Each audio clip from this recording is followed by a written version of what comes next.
All right. What's happening, y'all? This is Seb One's Music Corner. Welcome. This is the very first of the Music Corners. I thought I'd start this whole series off with something that means both a lot to me when I'm behind the gear and also me when I'm not behind the gear on the other side of the mixer and the consoles. Now, what I'd like to talk about today is how to use all of this, and by that I mean, let me qualify that. What I mean by that is, how do I operate this knob, these knobs, the levels or the gain knobs, and the main knob in order to get the best sound. Now, when I say best sound, I also don't mean the best sound for whatever's happening, for listening pleasure. That's not what I mean by best sound. What I mean by best sound is actually making sure that it is technically correct, if that makes sense. So let's begin by going to our handy dandy piece of paper here, which we are going to very, very, very, very smoothly transition over. Ooh, fancy. Now, let's just begin by talking about this whole thing in general. Why do we need to worry about this? We need to worry about all of this because, first of all, shout out to my man Abanub, shout out to my man Connor. Firstly, if you're not redlining, you're not headlining, is not acceptable. Not because, you're at some big festival and there's no way, it's not your problem if the massive speakers blow or anything like that. If you think small, maybe, you're a mobile DJ, you're a wedding at a venue with gear or your own gear, right? You simply need to be able to manage it in a way that has, so that it still works at the end of the day. You've already paid a lot in rental, you might have a bond, this might be your personal gear, you want to get the best sound out of it. Who knows? But the point is, you need to make it work and you need to make it work well. So, what we're saying here is that you basically need to learn how to operate before you talk about the EQ, before you talk about any of all of that. You basically need to know about how sound comes in and then sound comes out in a sort of audio sense. Now, we're not going to go too technical. This series is only designed to give you an idea of, what things are like and how things should be, along with some ideas of best practices, because, a lot of DJ courses and a lot of DJs will tell you, use this to set the level and then blah, blah, blah, blah. But no one really discusses why. And sometimes I think just getting one level deeper, is enough. I mean, I'm not saying that, this is going to be a series where we, go all the way in deep and look at every single, little chip and transistor and look at the specs and see if the published, signal to noise, like specs, is measurable through all that. We will use some of that tech to demonstrate some other ideas in future. But for now, we're just going to give a very general overview so that, these are things that you can take away very, very, very quickly, to use in your next set or in your next, gig. Now, going back to this mixer, right now we have this beat by Fleg playing. Go support Fleg. You can see here we have the level meter, the flashing LEDs. Now I'm just going to turn this down to protect my gear, but obviously when it's 0, there's no, sound, there's no level, there's no signal coming in through where that's metering, and then you keep turning it up and it goes up to the point that it clips, and that's obviously where the best sound quality is. No, just kidding. You can think of the level or the gain as literally the gain, like the amplification, how loud it is making the initial signal. Now, the reason we set an initial gain is because everything further on, right, modifies that, changes that first level. So you can think of this as the initial starting point. Now, how do we know what the initial starting point is? Now, the tricky part of this is that unfortunately sometimes you need to read the manual. And I'm going to talk a little bit about that in a second later. But first, we're just going to talk about the basic principles of, how this works and what to do in the circumstance. Okay, so over to my fancy illustrations and drawings here. Amazing stuff. We have basically on the, oh my God, my maths is terrible, but the y-axis, I'm trying to do this with one hand, we have the, look, technically, I know that, all the sound guys out there are going to be like, this is power in dBm. But again, as I said, we're not being that specific. So this is going to be the if you will, we're just going to call it the power, because I don't have any other way. I don't have any other way of like really expressing this. Let me just zoom into this for you so you guys can see.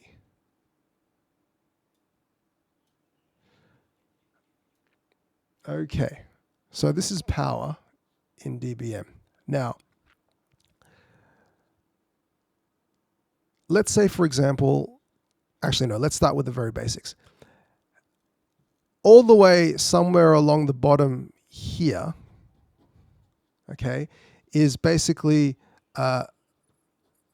silence, okay, quiet. And you're never, ever going to be able to achieve perfect silence. Because, life is analog, it's not digital. I don't know the maths and I'm not too familiar with the super technical science, but the point is things can go very, very, very quiet, but you can't ever really have an absence of sound. You can, but what happens then is that there's this thing called a noise floor, right? So let's just say at some level we have this thing and it's called the noise floor. Now, this noise floor, normally in an entire DJ system, the noise floor is basically the weakest link in terms of how quiet things are. And the reason for that is because you might have a faulty turntable with, shorted cables. You might have an amplifier that's old, a power amplifier that's old. You might not have plugged all your cables into the same power outlet, sharing the same power board, and have grounding issues. And we'll talk about that in another episode, how to, set things up and best practices for that. But there may be also some other issues, such as each piece of equipment that has or puts out sound has what's also called, perhaps something called self-noise. And that's obviously the noise that the equipment makes by itself, the self noise. Now, going from that, right, let's just say, for example, you have this and this level is your signal. It could be speech, it could be music, it could be anything really, but it's the signal that's coming through the mixer. Now, this is only concerned with the input side of things. We're going to talk about the output after we discuss with the input. Coming back to here. This bit in the middle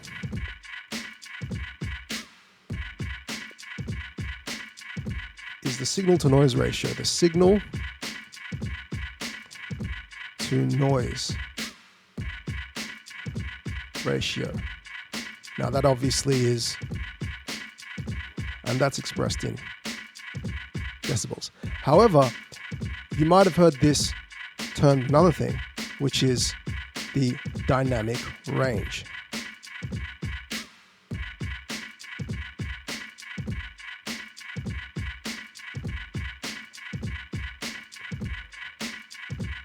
Now, between these two levels, between this, right, is basically the noise floor and the signal. Now, this is all just this part, the input side.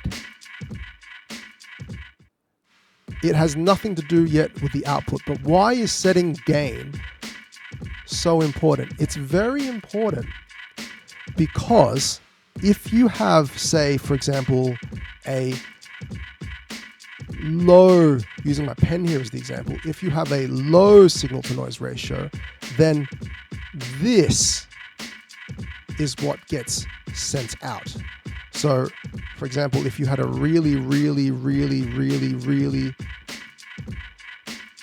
quiet, that says quiet signal, that would be, for example, the equivalent of having a very low signal, okay? And then you would have to send that out. Now, normally that would mean that you would have to turn the master, the main, all the way up to get that sound through. I'm just going to turn this mic off for a second so you can see the master LED without my voice.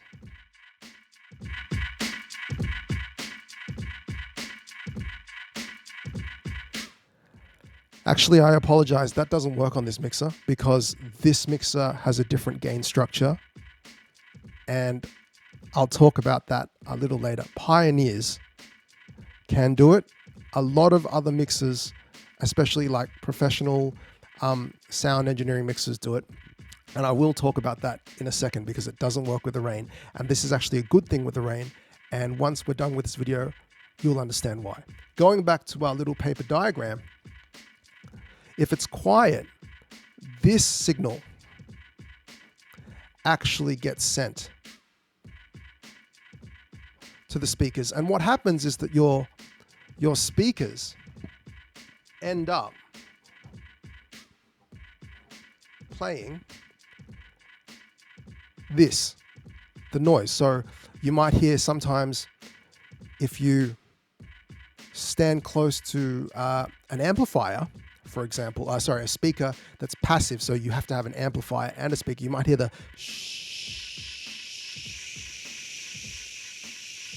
self noise of the amplifier. That gets picked up.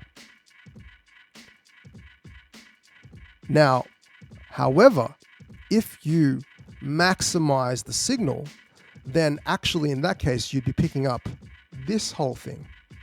So by increasing the dynamic range, you actually, to the audience, you reduce the amount of noise floor, self-noise, hiss, hum, whatever you want to call it.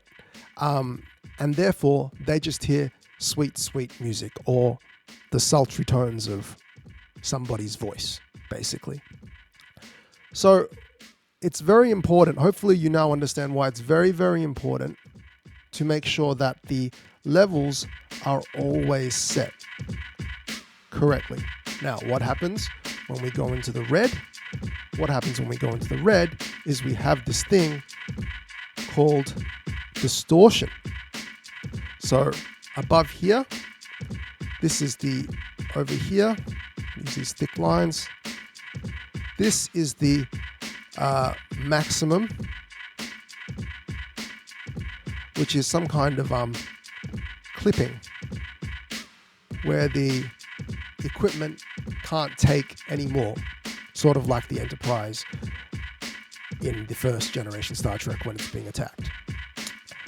Now, what happens there is that, and I'm not going to go too deep with this, but basically imagine a sine wave. So if you had to draw like waves, this would be a quiet signal, relatively speaking, forgive the poor sine wave, and a louder signal would be bigger. We'd say, I think the correct term is the amplitude, the height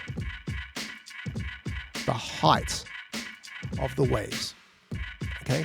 Now, at a certain point, if it gets too loud, the waves, instead of being smooth waves, they become cut off. So then it looks like square waves, like that.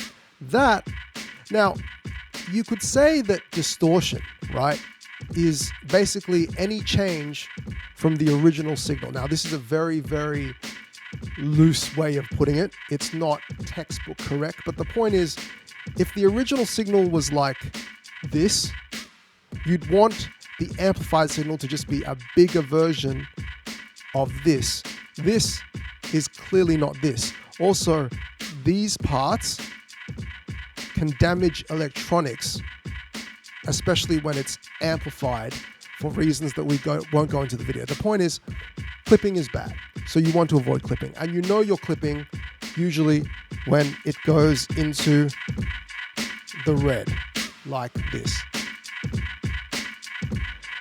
Now, some people say, yeah, but it's red. It doesn't necessarily sound bad. That's because, again, this is only to deal with the input side of things. We're only talking, remember, about this part, the input, the signal coming in. We haven't talked about how it goes out of the system, out of the mixer yet. So you have to remember that for this, even if this is quiet, it doesn't necessarily stress the entire system. However, if this gets played loud, that's when things fall apart. Now, to be honest, most of us can't hear distortion until it gets to a very major point. And the easiest way to understand that is listening to electric guitar. And not all distortion is bad. Some distortion is pleasing. You'll know that as vinyl records, as, tube, hi-fi, vacuum tube equipment. Distortion can be good, can be bad. Again, we're not going to get into what types of distortion are good and what types of distortion are bad. That's something for, that's a geek out for another time, just introducing the concept. Some people will also say that, driving equipment hard increases the distortion, the harmonics, adds something to it. That is the argument that a lot of people have with some Pioneer gear.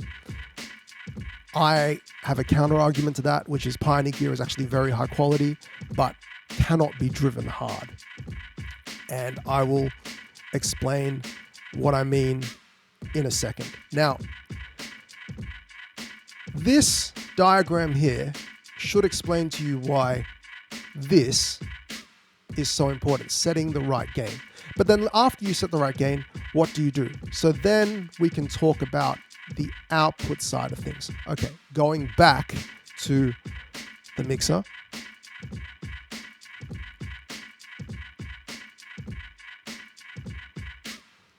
Right now, when I stop talking, you'll notice that the input side is here set just before red.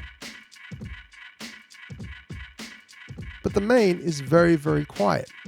So going back to the diagram, and remember, each section of the audio chain can be represented like this. That would be a very high signal, but a very quiet output. So while the input side would look like this, the output side would be more like this. Now, what might happen is that on the back of some of these mixers, you might have one of those fancy gain knobs. And these might be set to the normal center position or wherever it says 0 or U or something like that. And you might think, oh, but if I turn this to only say here, that's plenty loud. The problem with that is that from the mixer to the speakers, you haven't maximized the signal to noise ratio there. So what actually is happening is you are again picking up, you would then be amplifying the self noise of the speakers and the power amplifiers, right? So sound techies call this gain staging.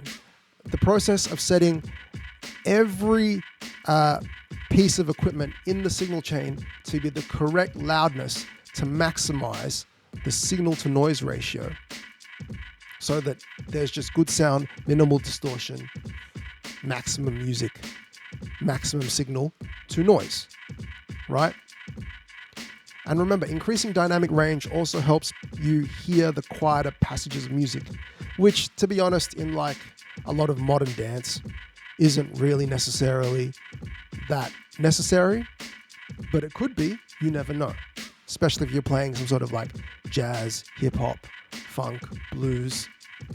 A lot of the recordings and a lot of people's vinyl rips already have enough noise on them without adding further to, the noise that's already present in a system. Now, so in this situation, what will we do? I'm going to stop talking for a minute and I'm going to show you what happens on a rain. So on a rain, when I push this up, this will always match this.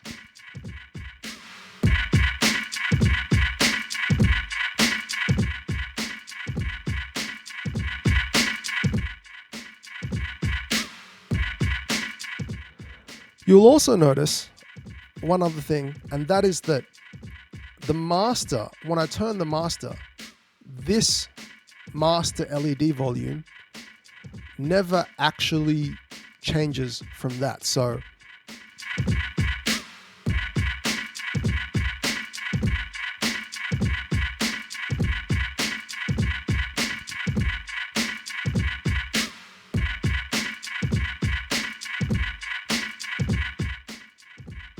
now, is this a good thing? Is this a bad thing? That depends. That really, really depends.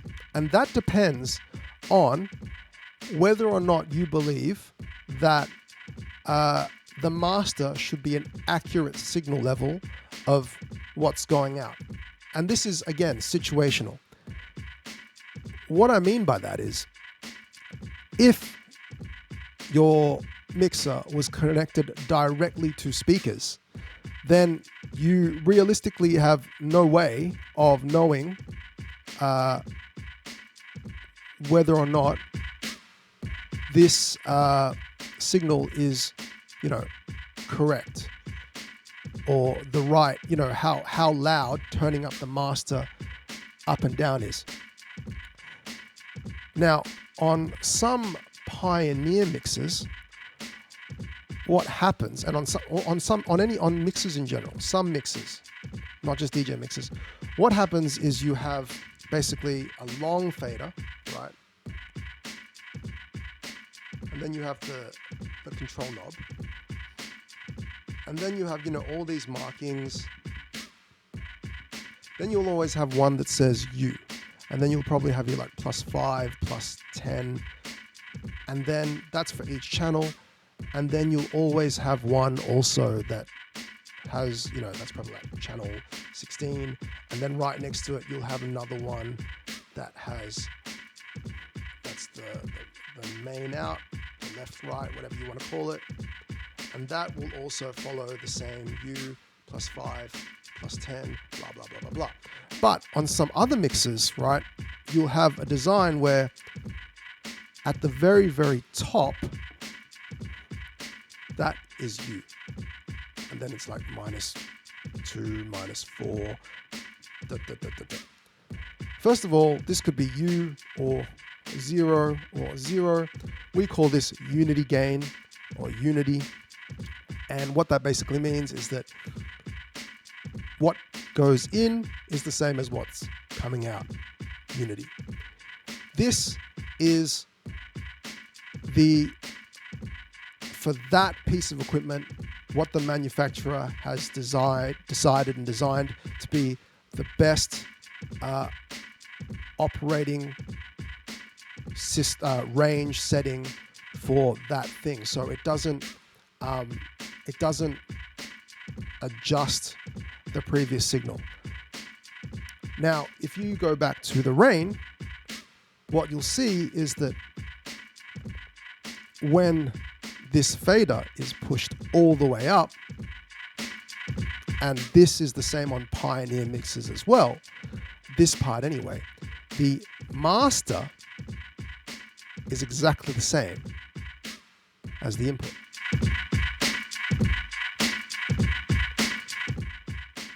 So if I were to, think about this from a pro sound engineer's point of view, it's pretty obvious that the top of this mixer, this channel, is unity, and everything below lowers the signal. Where things get tricky is on Pioneer mixers. And on Pioneer mixers, you'll have this big knob, and then on this big knob, you'll have, like, here it'll say 0, and then here it'll say, here it will say 0.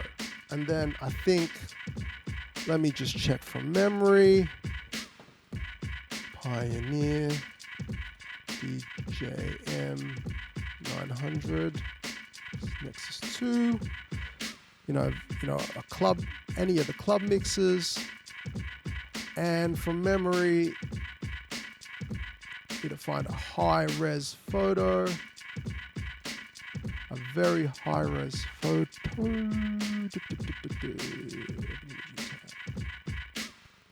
Yes, that's right. So this will say -infinity, going back to that noise floor thing we talked about, and then this will say 0. But then they'll have these dots here, and then, funnily enough, on the last few dots, there'll be this colored bar thing. Then obviously you'll have your knobs, the center marking position. Now, the funny thing about this, when you try this on a Pioneer mixer, let's say you set the gains properly and you have the bars lighting up properly. What happens is you'll notice that the input meter is the same at the output meter when the knob is usually pointed towards the bottom of the first shaded part here. So just zooming in, this part here. Once it goes to this part here to 0, you will find that the master level is actually higher than the input level. Now, what does this mean? Does that mean that the master is amplifying, sort of like how this is unity, but then there's 5 plus 10, and all they've done is just written that as 0, and then just called the rest whatever? No. And this is a bit of a segue into a alternate sort of little discussion. There is a thing that audio mixers do called, I think it was called like something about bus summing. And, summing mixes. And hang on, let me just find the right term.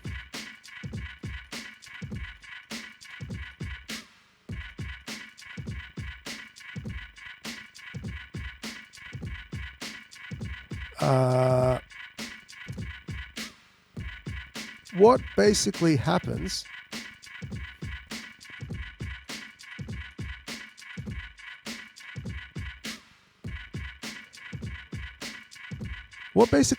is that the mixer actually mixes the signals together at a reduced volume, because when you have, for example, this channel playing music and then you have another channel playing music, especially when you have the Pioneer mixers with like all 4 channels going plus the microphone, it can they add up. 1 + 1 = 2, and you then run into the problem where the combination of signals quickly hits the maximum. So what does the mixer do? It very, very, very sneakily, well, not sneakily, it's a well-known audio practice. It mixes the signals at a slightly lower level inside, so that when the signals all come together, they actually don't clip. Now, that is generally the theory for making sure that sound is consistent throughout all of, your general music playback and recording. And you always want to be familiar with different types of equipment and how it works. How does Rane work? How does their equipment work? How do Pioneer mixers work? How do the Pioneer controllers work? How do the Rane controllers work? How do the native instruments? How does the tractor and the controls and all those, how they work? They're all slightly different, and it's very easy just to experiment by quickly going to your local DJ store and just turning some knobs and seeing how it works, so that you're never caught in a position where you don't know how any of that works. Okay, now going to best practices. Best practices for these mixers, again, going by what we know about all of these. First, we'll start off with a signal and we adjust it till, and obviously, if we're DJing, this wouldn't be going out to the club. This wouldn't be going out to the house per se, till it's red. Now, on some mixers, red can or cannot be clipping, but it's safer to avoid red. On the Ranes in particular, you want it to be red, then back off. Now, just so you're aware, sometimes when you scratch, because of the added quickness and speed, you actually may end up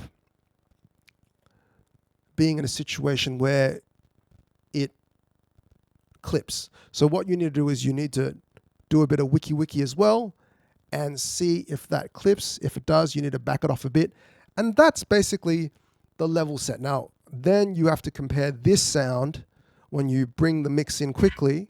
You have to compare it with the house sound, because while these measure amplitude, it may not measure energy. Just because the lights are the same doesn't mean that it will sound equally loud. And I know the term loud is a very not technical term.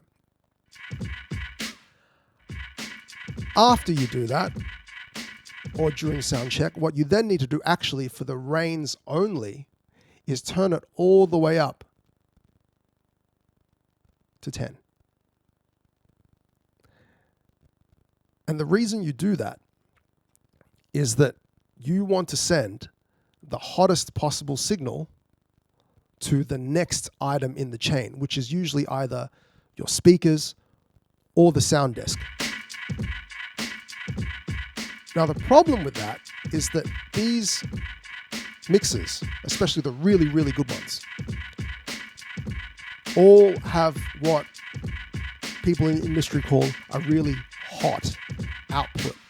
As a matter of fact, it's very easy for you to clip a mixer just by going to even halfway, which is why in America you'll see a lot of DJs on their Pioneer gear leave the knob at halfway and then completely crank it so that it's red to get the sound out. This is just a clear demonstration of them not knowing how to use their gear. Pro tips. Now, going back to what we're saying, the reason you set it to 10 in this case is simply because when you do that, what you then have to do is you then have to go to the next item in the chain. And then from there, you have to set the gain of that item. So now that I've set this to 10, I then would imagine this was my actual audio mixer. I would then have to set the gain from that to match that. And then my front of house mixer would probably then go to the speakers. Or, you know, on the back of your speakers, you have the gain volume adjustment dial, and you would then set that to, you would turn it up until you reach the appropriate levels of volumes. Now, there is a caveat to this, and that is that you must always read the manual. Some powered speakers and some power amplifiers require that you set the volume knob on the back of the speaker to the unity option, which could be anywhere on the speaker, on the knob for best sound. A lot of the passive amplifiers, the power amplifiers, if you read the manual, it actually says that you have to turn it all the way up to maximum to get the best possible sound. Now, what's the problem with that? Going back to our handy dandy chart, if you set this range and send that out to your passive speakers, because you've had to turn, say, the master down and then you've turned the gain up on your passive amp, you might only get this to the speakers, which is fine until someone drops the mic, someone decides to beatbox, the needle skips on the record, sending massive energy. And then all of a sudden, you've made this the maximum for the system, and then you then have signal input this big, the rest of here, going into the system. Power amplifiers amplify power. So you've now sent massive energy through your system. You probably, most likely, you would have blown a speaker.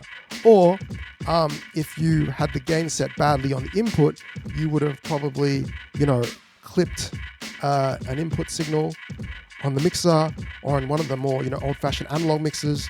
You might have damaged some components. So, for safety's sake, the safest way to do this is to make sure that everything is gain staged properly right up to the speakers.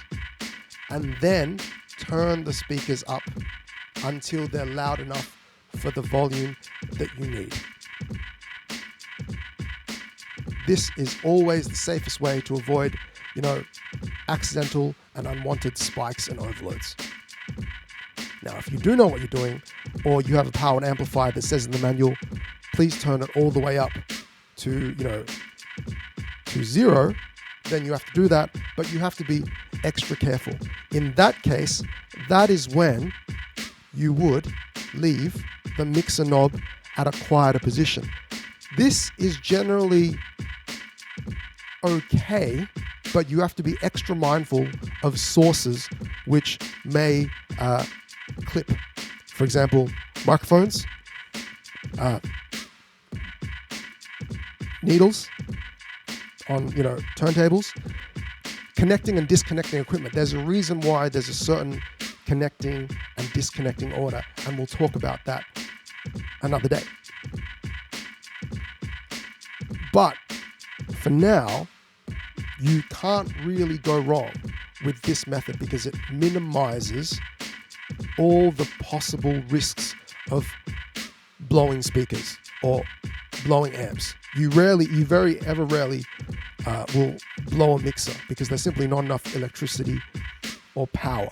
Now, you probably noticed that, with everything I've said, that there is a benefit to this. There is pretty much one benefit to how Rane does their internal audio staging. And that is that basically, unless this clips by you setting the level too much or you boosting the signals too much, okay? Unless you do something silly like that, notice how when this is all the way up, this will never clip.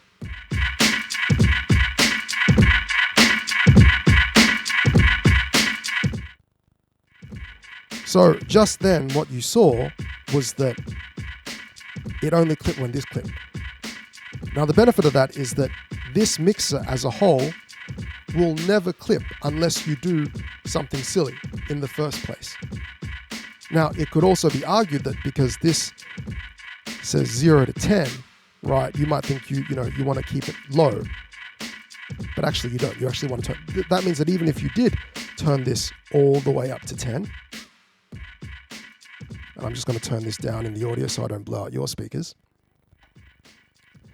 Even when I turn this all the way up to 10, this is never going to clip.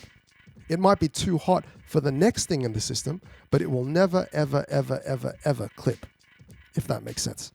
And that is arguably something that hails from the fact that Rane was, and I guess still is, a pro audio company, and they take these things into consideration when designing their gear. Now, again, as I said, Pioneer has a different way of doing it. They have different design philosophies, and so does every other company. But this is one of the reasons, this non-clipping or impossible to clip architecture, and the fact that the master output doesn't further amplify the signal, is one of the reasons why I picked Rane. Because at the end of the day, one of the things about being a DJ is that you do have to care about sound quality, and I still firmly believe that the 72 is one of the best sounding units on the market in both analog digital / analog digital hybrid performance, which is why I have it. And there you have it. That's the first Seb One's Music Corner, Audio Engineering 101, specifically gain staging, how to get the best sound out of your mixer and also the system. Stay tuned in future for further articles on how to maximize sound quality and, how to really do things that, a lot of DJ courses don't really discuss. But that's what we're here for. Yo, this has been Seb One, my top family. Seb One's Music Corner. Peace.